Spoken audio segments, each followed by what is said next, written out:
Assalamualaikum warahmatullahi wabarakatuh. Hai milenial, balik lagi ke channel aku, Yusuf PSG. Terima kasih bagi kalian yang sudah klik video ini. Dan kali ini kita akan membahas fakta-fakta tentang suku Jawa.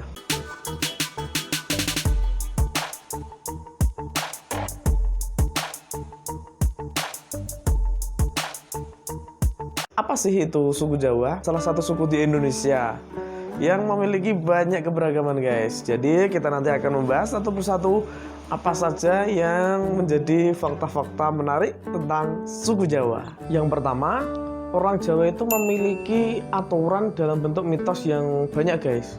Aku sendiri sebagai orang Jawa itu mengenal beberapa mitos, walaupun sebenarnya mitos-mitos itu kalau kita itu menurutnya nggak masuk akal, akan tetapi terdapat nilai-nilai yang lebih mulia begitu, guys, di balik kata-kata mitos tersebut, guys. Contohnya begitu ya, seumpama kita dulu waktu kecil jika menyapu ruangan begitu, bagi ini anak-anak cewek biasanya kalau nyapu ruangan harus bersih, karena kalau nggak bersih itu nanti suaminya berewokan ya begitu ya. Tapi kita nggak tahu berewokannya yang seperti ini atau yang seperti ini gitu, guys. Nah, begitu. Tapi di balik itu nyapu memang harus bersih gitu guys. Intinya itu seperti itu tuh. Nah, dan yang kedua, ojo lungguh neng lawang le, engko ora elok.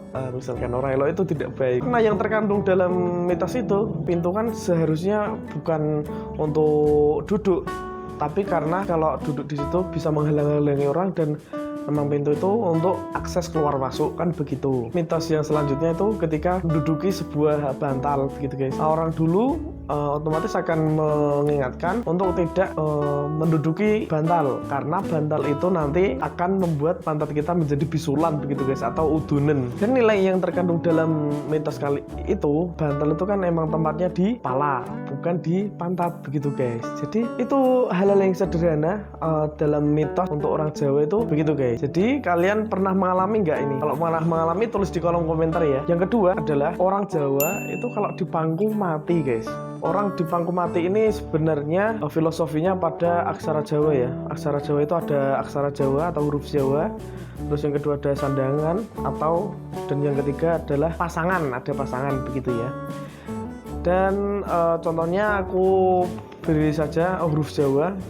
Huruf Jawa itu ada Hono Coroko, misalkan ada huruf Ro.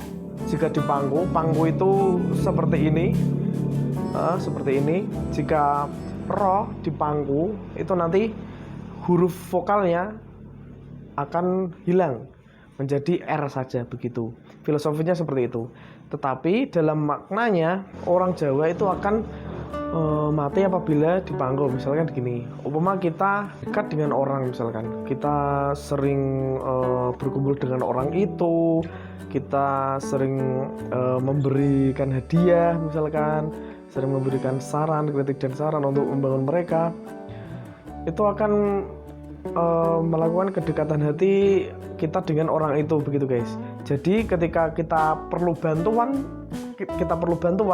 tanpa disuruh pun, orang itu akan memberikan apa yang diminta kepada kita begitu loh, guys. Paham nggak nih? Kalau paham bagus, jadi intinya kalian bisa memahami. Tapi kalau belum paham bisa ditanyakan di kolom komentar ya. Dan yang selanjutnya itu fakta yang menarik adalah orang Jawa itu menerapkan narimo ing pandum, guys.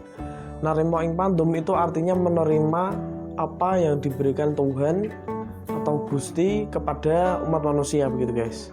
Entah itu yang sudah terjadi di masa lampau, atau yang sedang terjadi sekarang, atau yang akan terjadi di masa depan begitu, guys. Dan ini manfaatnya adalah orang itu tidak mudah kecewa begitu, guys. Ketika sudah menerima ketetapan Gusti atau Tuhan Yang Maha Esa, akan memberikan rasa tenang di hati begitu, guys. Dan yang selanjutnya, orang Jawa itu memiliki nilai kesopanan yang tinggi, guys. Contohnya ketika ada salah satu orang muda begitu ya, lewat di depan orang tua itu unggah-ungguhnya harus lewat dengan membungkukkan badan dan mengatakan amit-amit begitu guys, atau permisi begitu. Dan yang lain misalkan ketika kita ngomong kepada yang seumuran, itu berbeda dengan orang ketika kita ngomong kepada orang tua begitu guys. Ada bahasa-bahasa yang lebih halus dan lebih sopan begitu guys. Dan selanjutnya orang Jawa itu suka gotong royong guys. Jadi contohnya ketika ada orang yang sedang membangun rumah, itu orang-orang di sekitar desanya itu pasti akan membantu dengan sukarela begitu guys. Dan misalkan dari pondasi sampai membangun tembok sampai membangun atap itu dikerjakan secara sukarela. Siapa yang istilahnya siapa yang longgar itu akan membantu kepada orang-orang yang membutuhkan bantuan begitu guys. Dan yang selanjutnya atau yang terakhir, orang Jawa itu suka berkumpul guys. Dibuktikan dengan ada falsafah Jawa, yaitu mangan orang mangan sing penting kumpul. Nah, begitu. Dan itu diartikan dalam bahasa Indonesia berarti makan atau enggak makan yang penting berkumpul. Nah, begitu. Jadi ini maksudnya orang Jawa itu lebih memilih berkumpul daripada hanya kenyang begitu ya guys ya. Dan mungkin itu aja yang bisa dapat aku sampaikan. Gak ada kritik dan saran, silahkan ketik di kolom komentar ya. Dan terima kasih atas perhatiannya. Wassalamualaikum warahmatullahi wabarakatuh. Nantikan video-video aku selanjutnya.